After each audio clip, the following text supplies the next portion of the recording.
Welcome to the Explainer. Today, we're digging into something really important, the new Cybersecurity Bill for 2025. And trust me, this isn't just some minor update.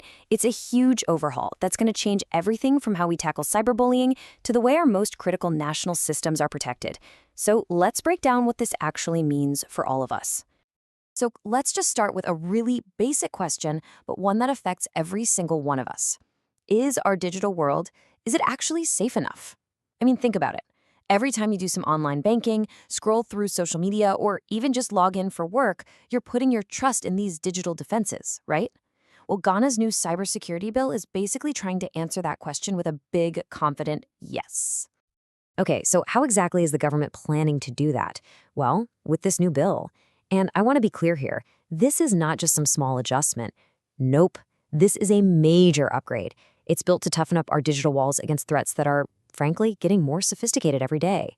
So let's really get into what's new, and more importantly, why it should matter to you. All right, to make sense of this whole thing, we've broken it down into 5 main chunks. First, we'll look at how the Cybersecurity Authority is becoming a much stronger digital guardian. Then we'll talk about protecting our big national systems. After that, there are new rules for the cybersecurity pros themselves. We'll also cover how the bill is cracking down on modern cybercrimes, think cyberbullying. And finally, we'll see the powerful new tools investigators are getting. Okay, let's jump right in. Okay, first up, let's talk about the main player in all of this. That's the Cybersecurity Authority, or the CSA. Because this bill, it completely changes the game for them, giving them a whole lot more power and a much bigger role. And this slide really shows you the core of the change. The CSA is basically transforming. It used to be kind of like a neighborhood watch, advising people, raising awareness, a regulator. Now, it's becoming a full-on digital police force. We're talking the power to investigate cybercrimes, prosecute offenders, with the AG's blessing, of course, and even go after the money to recover the proceeds of crime. That's not just a small step up, it's a massive leap.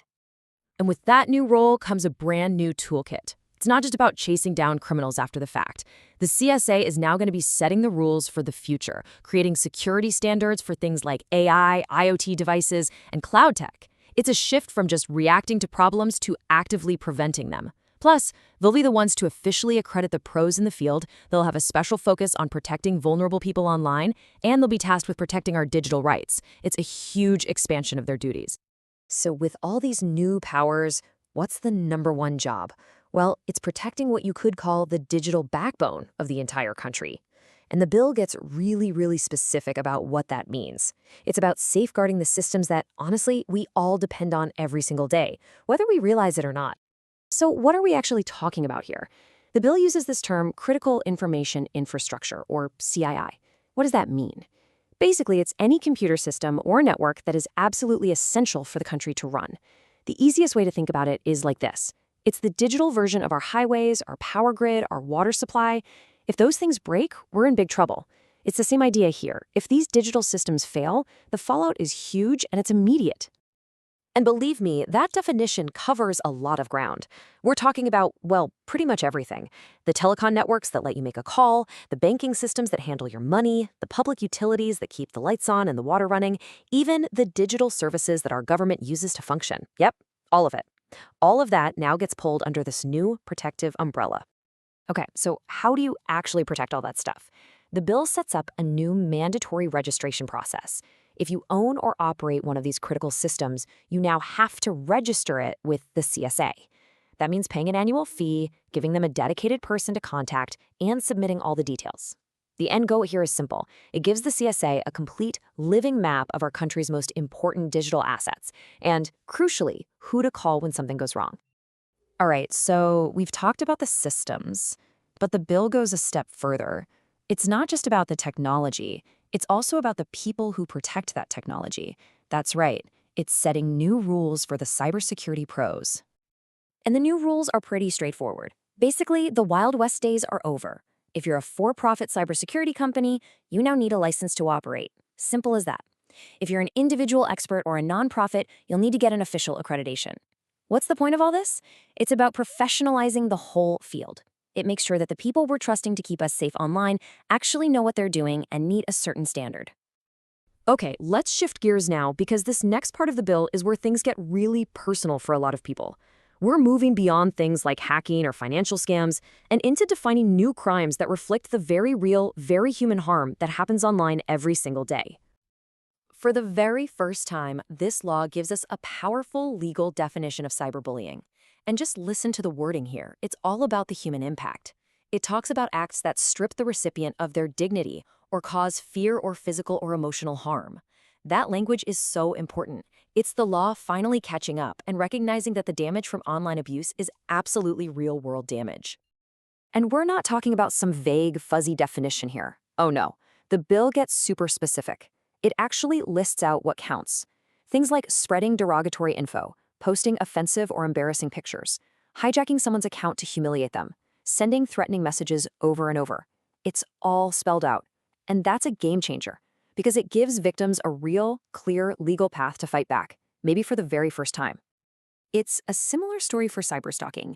The bill calls it out directly, using the internet, social media, whatever, to harass or stalk someone, to relentlessly pursue them and intimidate them. That is now a specific crime, whether you're doing it under your own name or hiding behind a fake profile.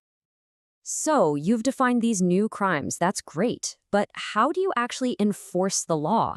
Well, the last piece of this puzzle is giving law enforcement and the CSA some powerful new digital tools to actually investigate these cases. The first tool in the new toolbox is something called a production order. You can think of it like a legal request for specific data. An investigator goes to a judge and says, hey, I have good reason to believe this company has data we need for our case. If the judge agrees, they issue an order, and that company has to hand over the specified data. It's a way to get crucial digital evidence. Next up is the warrant. Now, this one's a bit more direct. A production order is for data held by, say, a service provider. A warrant lets an officer go right to the source, to physically access a specific computer, to search it, seize it if necessary, or copy the data directly off of it. This is absolutely key when the evidence isn't in the cloud but on someone's actual device. And the last one is really smart. It's called a preservation order.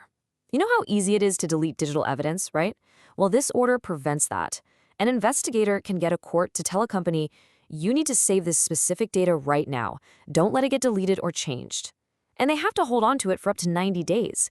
This basically freezes the digital crime scene, making sure crucial evidence doesn't just vanish before the investigation can even get started. So let's pull this all together. What's the bottom line? This bill is a massive shift. The CSA gets real teeth to enforce the law. Our most critical systems get a new shield of protection. The pros in the industry get regulated, and maybe most importantly for our day-to-day lives, things like cyberbullying are finally being treated as the serious crimes they are. And all of this leaves us with one last, really big question to chew on. This bill hands over some pretty significant new powers to investigate and gather our data.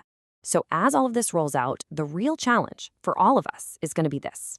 How do we balance this need for much stronger security with our fundamental right to personal privacy? Where do we draw that line? It's something we'll all need to think about. Thanks so much for joining us for this explainer.